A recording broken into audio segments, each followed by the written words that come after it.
Hello, dear students. Myself, Dr. Rajiv Namdev, in charge Automobile Engineering from Sri Vaishnav Polytechnic College, Indore, welcomes you all third semester Automobile Engineering students in the subject BME 1, Module 3, Engineering Padarth. Our today's topic is non-metals, अधातु. यहाँ पर आप जो picture देख रहे हैं, इस picture में मैं आपको बता दूं, दीज आर द ग्लास, ये नॉन मेटल है, रबर, ये पॉलीमर कंपोजिट्स हैं, डैशबोर्ड और देख रहे हैं आप, और ये जो साउंड को एकॉस्टिक को दूर करने के लिए इंसुलेटर्स का उपयोग किया जा रहा है. तो all these are the non metals.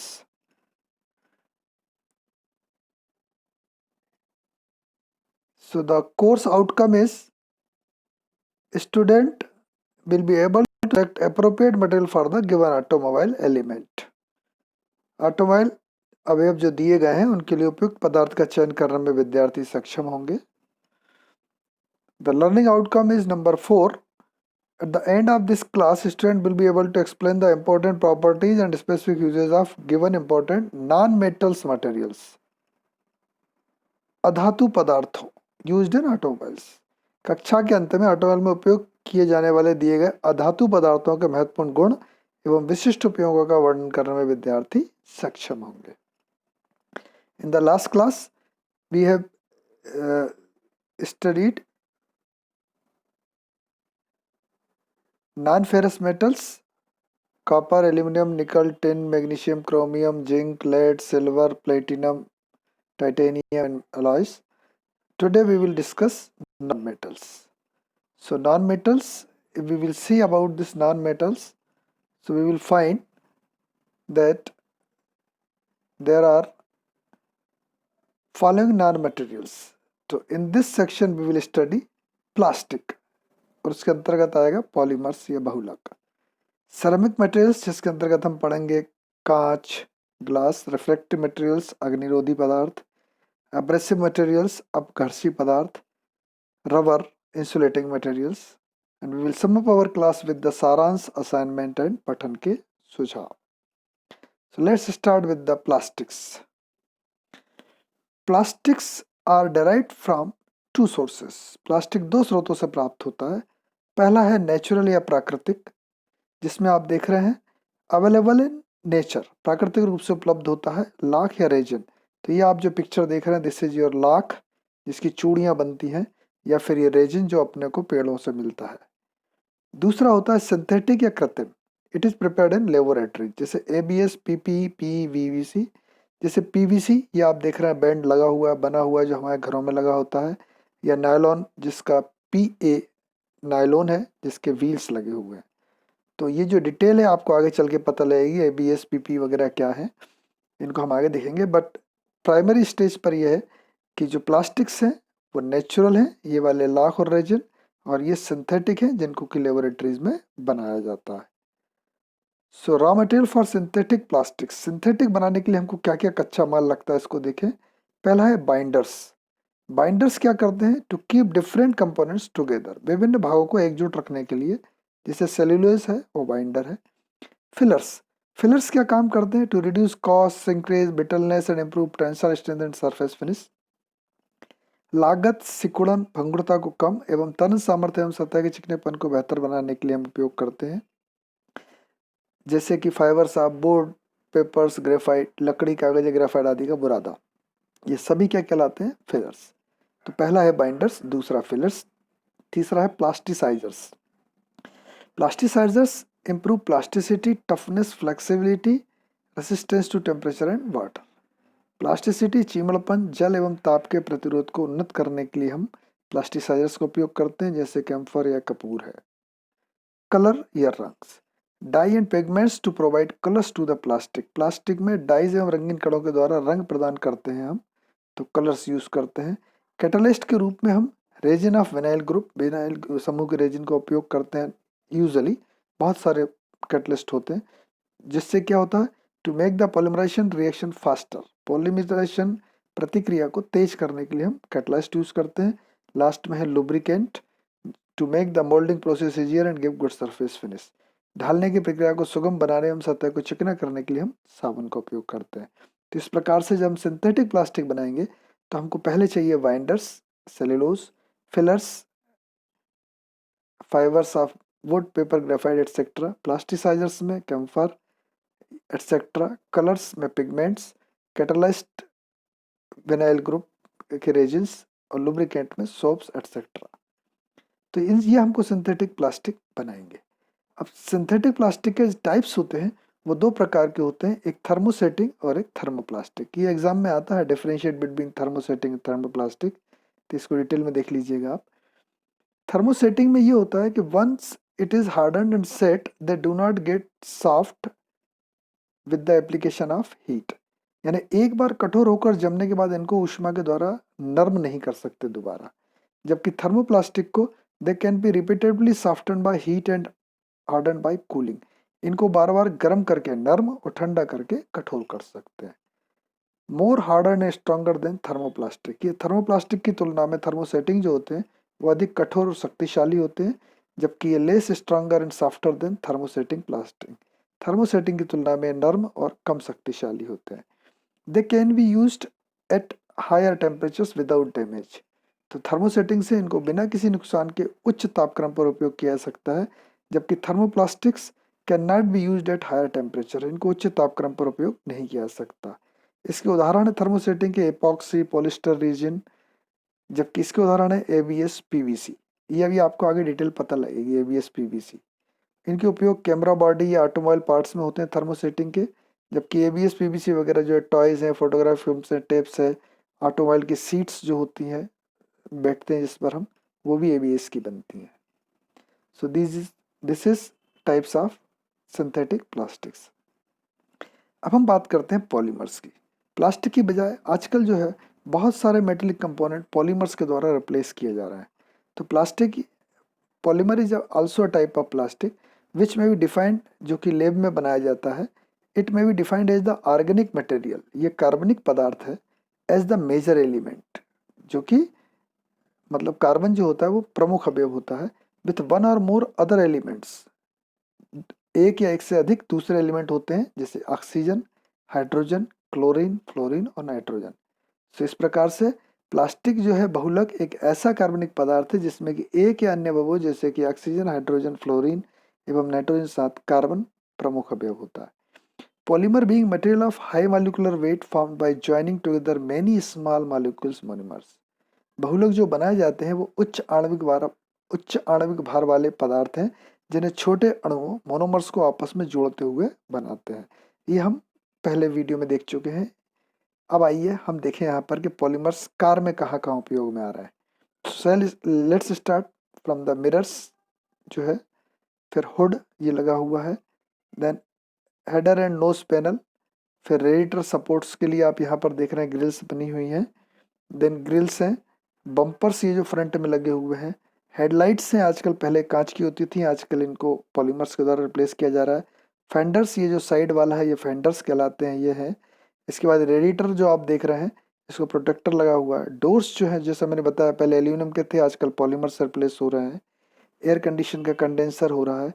Step bumpers जो आप देख रहे हैं यहाँ पर है साइड में वो भी है। टेल लाइट्स हैं, टेल गेट्स हैं, ट्रंक लिंडे, ये सभी पार्ट्स जो है आजकल पॉलीमर्स के द्वारा बनाए जा रहे हैं।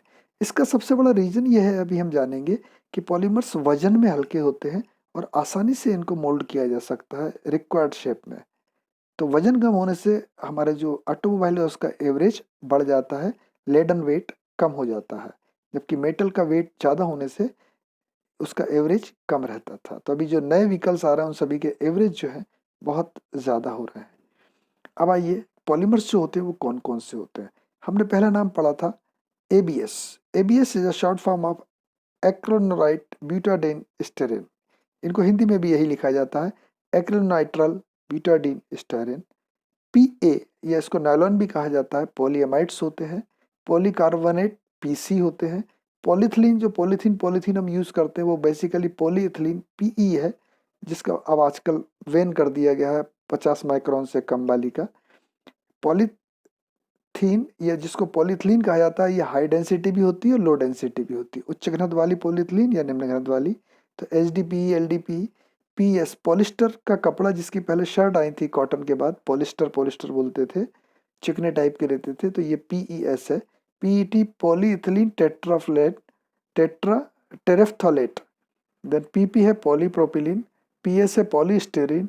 PVC आप देखते हैं घरों में जो यूटेंसिल वगैरह होते हैं पॉलीविनाइल क्लोराइड के, या आपने पाइप्स वगैरह देखे हैं PVC के बने होते हैं। PVDC पॉलीविनाइल डाइन क्लोराइड है, और PU पॉलीयूरेथेन है। इस तरह से बहुत सारे जो है इस तरीके के नाम आपको मिलेंगे जो कि पॉलीमर्स कहलाते हैं। आइए हम आगे बढ़ते हैं पॉलीमर्स के बाद में। यहाँ पर हम देखेंगे कि प्रॉपर्टीज क्या है पॉलीमर्स की। It can be easily moulded और शेप्ड बाय मैकेनिकल और chemical action to get desired shape. इनको सुगमता से यांत्रिक अथवा रासायनिक प्रक्रिया द्वारा वांछित आकार में ढाला जा सकता है। ये सबसे बड़ी बात है, जबकि मशीनिंग में मेटल्स को मशीनिंग करना पड़ती है, जो कि कॉस्टली मेथड होती है। इनएक्सपेंसिव होते हैं, लाइट वेट होते हैं, कम खर्चीले और भार में हल्के होते हैं।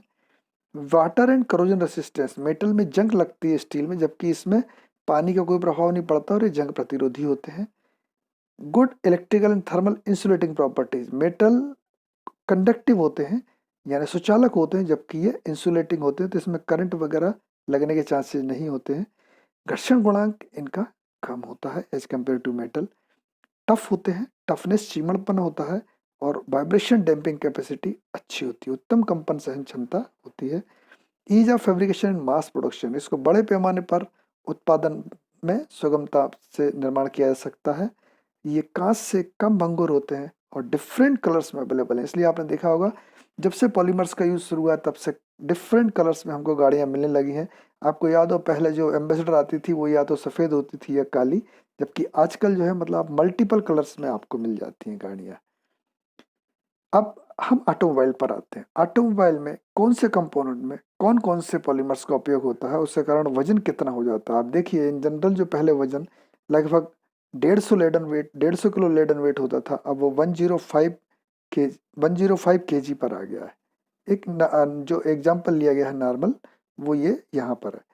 बम्पर्स, जो आगे पीछे के बम्पर्स लगते हैं, प्रोटेक्टर्स जो होते हैं, वो पॉलीप्रोपिलीन, अब मैं शॉर्ट फॉर्म ही बोलूँगा क्योंकि फुल फॉर्म देख चुके हैं। PPABS पॉलीकार्बोनेट PBT, ये 10 किलो के रहते हैं टोटल। सीटिंग जो होती है ये ABS, मैंने बताया था ABS की, आजकल एरोप्लेन में भी इवन ये ABS की सीट्स लगने लगी हैं, PUR PP PVC PA। Dashboard जो होता है सामने की ओर, जो पहले लकड़ी का बनाया जाता था, वो आजकल पॉलीमर्स के द्वारा बनाया जाता है, PPABS SMA।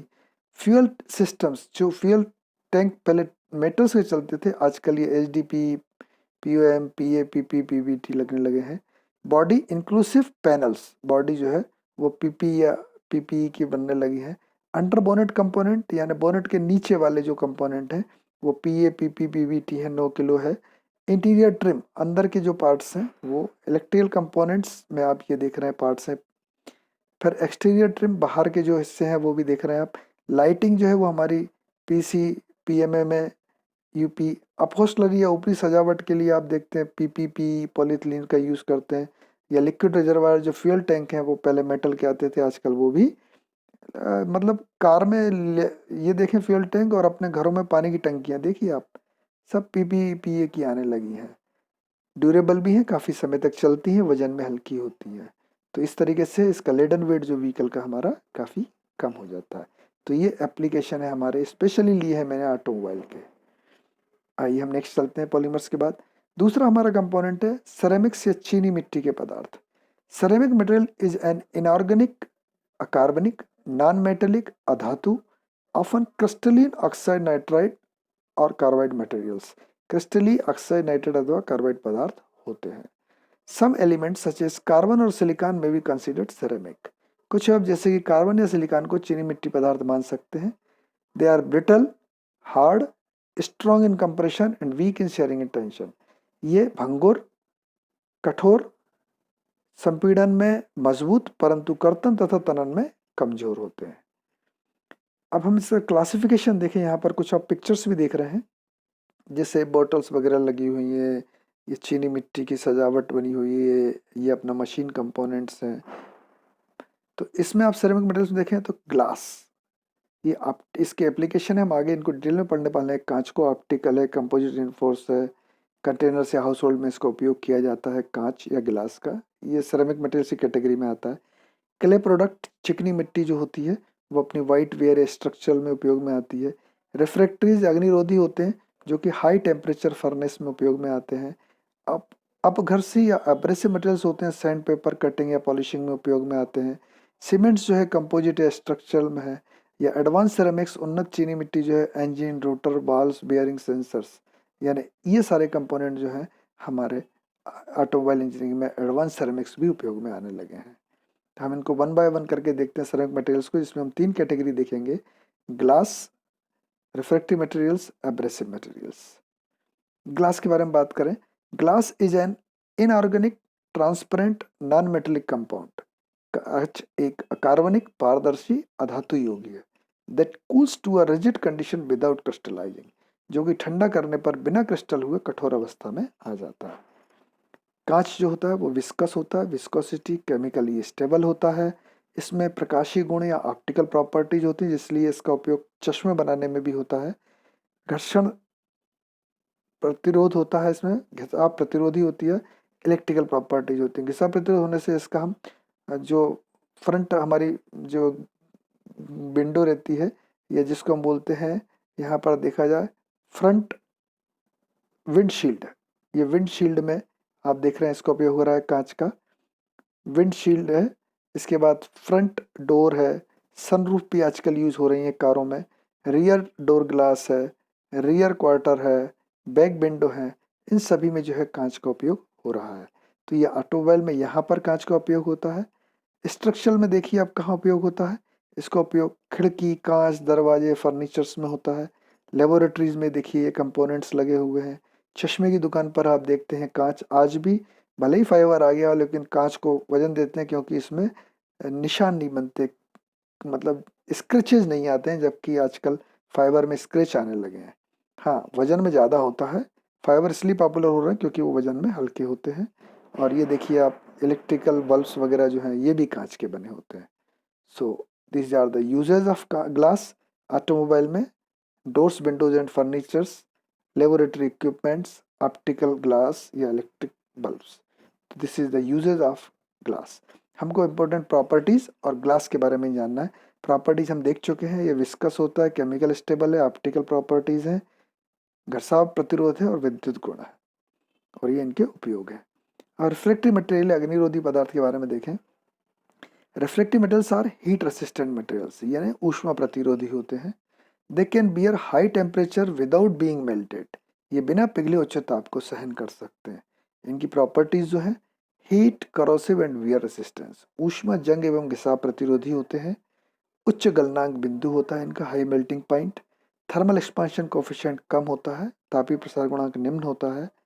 No chemical reaction with molten metal, पिघली हुई धातु के साथ कोई क्रिया नहीं कर सकते।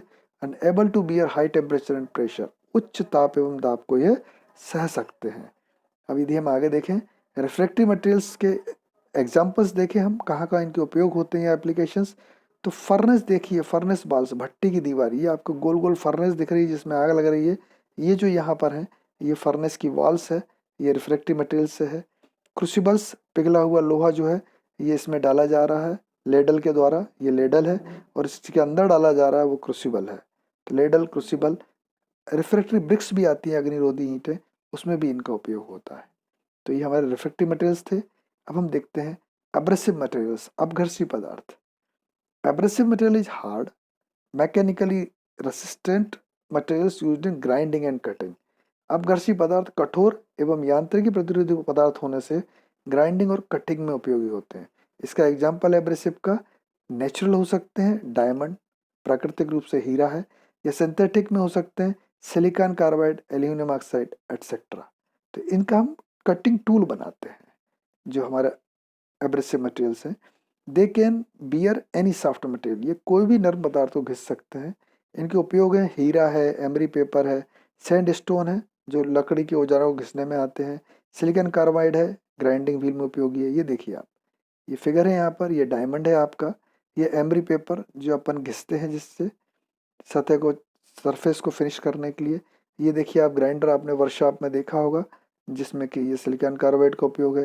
ये सैंड स्टोन है जो यूजुअली अपने ये जो कुल्हाड़ी है या ये इनको धार तेज करने के काम आते हैं, वुड शार्पनिंग टूल्स में आते हैं। तो ये थे हमारे एब्रेसिव मटेरियल्स। अब हम बात करते हैं रबर की। Rubber is a polymeric materials with high yield strength. Rubber उच्च पराभव सामर्थ्य वाला एक पॉलीमेरिक पदार्थ है, high yield strength. It can be stretch to at least twice its original length. ये कक्ष एट रूम टेम्परेचर, कक्ष तापक्रम पर इसको मूल लंबाई से दोगुने तक खींच सकते हैं। And upon immediate release of stress return to its original length. और प्रतिबल हटाने पर यह मूल लंबाई पर वापस आ जाता है। ये कई प्रकार के होते हैं, नेचुरल रबर है, या फिर सिंथेटिक में देखें तो SBR स्टायरीन ब्यूटाडाइन रबर है, ब्यूटल रबर है, नाइट्राइल रबर है, EPR या इथिलीन प्रोपिलीन रबर है, न्यूप्रिन रबर है, सिलिकॉन रबर है, एटसेट्रा। इनसे हम देखिए कौन कौन से हमारे कंपोनेंट बनते हैं। जो व्हीकल के टायर्स हैं ये रबर के द्वारा बनते हैं। रबर मतलब सिंथेटिक रबर आजकल यूज होती है। बेल्ट हमारा जो होता है, जो कि ऑटोमोबाइल में यूज़ किया जाता है पावर ट्रांसमिशन के लिए। ओरिंग्स जो लीकेज को रोकने के लिए है, ओरिंग्स या गैस्केट्स। इंजन की माउंटिंग, ये देखिए आप, ये माउंटिंग जो लगी हुई है चेसिस के ऊपर, इंजन रखा उसके बीच में माउंटिंग है जो जर्क को एब्जॉर्ब करती है, या पाइप्स वगैरह हैं। ये सभी एग्जाम्पल्स हैं हमारे ऑटोमोबाइल में रबर के उपयोग के। इंसुलेटिंग मटेरियल्स पर चर्चा करें हम, तो इंसुलेटिंग मटेरियल्स कुछ अलग पदार्थ कहलाते हैं। इंसुलेटर्स क्या क्या काम करते हैं? It prevents the flow of electric current through them. इनमें विद्युत धारा के प्रभाव को ये रोकते हैं। हाई, इसलिए ये हाई इलेक्ट्रिक रेसिस्टेंट मटेरियल्स होते हैं, उच्च विद्युत प्रतिरोधी पदार्थ होते हैं। जनरली सिरेमिक मटेरियल्स होते हैं, सामान्यतः चीनी मिट्टी से ही बनाए जाते हैं। Electrically inert and separate two conductors of different potential. यदि दो सुचालक हैं विभिन्न विभव के, तो उनको अलग अलग करने के लिए ये इनका उपयोग किया जाता है। देखिए आप, जैसे यहाँ पर ये देख रहे हैं आप, ये क्या है आपका पोर्सलिन, ये क्या है आपका फाइबर ग्लास। इसी तरह से एस्बेस्टस आपने देखा है, इंसुलेटर्स हैं। तो इस प्रकार से इंसुलेटिंग मटेरियल है। तो इस प्रकार से यदि हम देखें, आज की क्लास में हमने नॉन मेटल्स मटेरियल्स देखे, जिसमें प्लास्टिक्स और उसके अंतर्गत पॉलीमर्स को भी देखा। सिरेमिक मटेरियल्स में हमने कांच देखा, रिफ्रैक्टिव मटेरियल्स अग्निरोधी या एब्रेसिव मटेरियल्स अपघर्षी पदार्थ देखे, रबर के बारे में जाना और इंसुलेटिंग मटेरियल्स देखे। तो अब आप ये असाइनमेंट बड़ी आसानी से कर सकते हैं कि classify the non metal materials. फिर write the automobile applications of polymers, जो कार के आगे आपने देखा बहुत सारे कंपोनेंट थे जिसमें बने थे। Right short notes on ceramic material. Ceramic material मतलब ग्लास, आपको जो करना है, आप ग्लास है, एब्रेसिव है, या आपका अग्निरोधी है, रिफ्रैक्टिव मटेरियल्स जो उस पर लिखें। Write the properties and applications of rubber, rubber के गुण और अनुप्रयोग लिखना है। और write the properties and applications of insulating materials. So इसके लिए आप सजेस्टेड रीडिंग्स जो हमारी बुक्स हैं इस पूरे मॉड्यूल की, उन्हीं पे फिर से देख सकते हैं। गूगल के थ्रू आप PDF देख सकते हैं या यूट्यूब पर वीडियोस देख सकते हैं। So that with along with this fourth chapter, fourth topic, we have completed our third module. Second module was this one, third module, materials, engineering materials या engineering पदार्थ, यहाँ पर जाकर के हमारा समाप्त होता है। So thank you for watching this video and thank you very much.